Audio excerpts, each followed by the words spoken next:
Some Sundays feel louder than others. The streets empty, the televisions glow, voices rise through walls. Somewhere, a game is happening.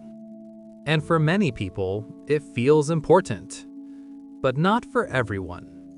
There are people who notice the noise and feel nothing pull them toward it.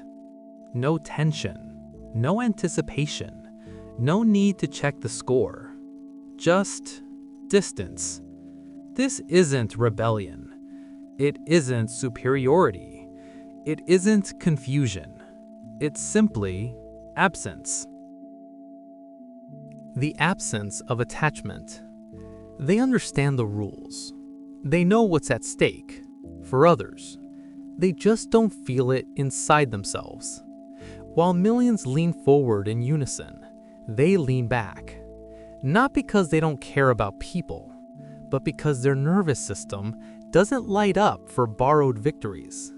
They don't say, "We won," because nothing in their life changed. No effort was spent. No risk was taken. The outcome belongs to strangers, and their mind quietly asks, "Why should my emotions follow that?" For some people, identity is collective. A jersey, a chant, a shared enemy. Belonging feels powerful. For others, identity forms inward, through skills, through ideas, through private commitments. They don't need a tribe to feel complete. They don't need a rival to feel real. They don't need a scoreboard to feel alive. When a game begins, others feel suspense. Uncertainty becomes intoxicating. Every play a promise. Every mistake a wound. But for them, uncertainty without agency feels empty. Watching effort without influence. Caring without control. They prefer moments where their choices matter, where action leads to consequence, where attention creates change. They don't want to borrow adrenaline. They want to earn it. In conversations, they listen as fans argue. Stats, referees, missed chances. And they notice something quietly. How deeply people attach their sense of self to outcomes they cannot touch. They don't judge it. They just don't join it. Emotion, to them, is a limited resource. They spend it carefully. On people who know their name. On work that leaves a mark.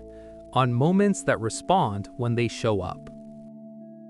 3 hours of tension for strangers on a field feels like a poor investment. Not wrong, just misaligned. Often, they're told they're missing out. That one day it will click, that they just haven't felt the right game yet. But they felt excitement before. They know passion. They just don't outsource it. Sometimes the aversion grows louder than the disinterest, because football isn't quiet. It arrives everywhere.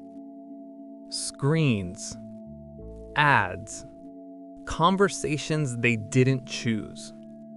And when something demands attention without consent, distance becomes protection. They aren't antisocial. They're selectively present. They don't resist joy. They resist obligation. There's a subtle strength in that. To sit in a room where everyone feels the same thing and allow yourself to feel nothing different. To not perform excitement. To not fake loyalty.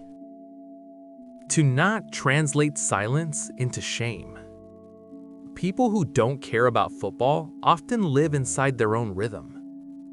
Unimpressed by mass emotion. Comfortable without permission to disengage. They don't need spectacle to mark time. Their weekends aren't rituals. They're spaces. Space to think, space to create, space to breathe.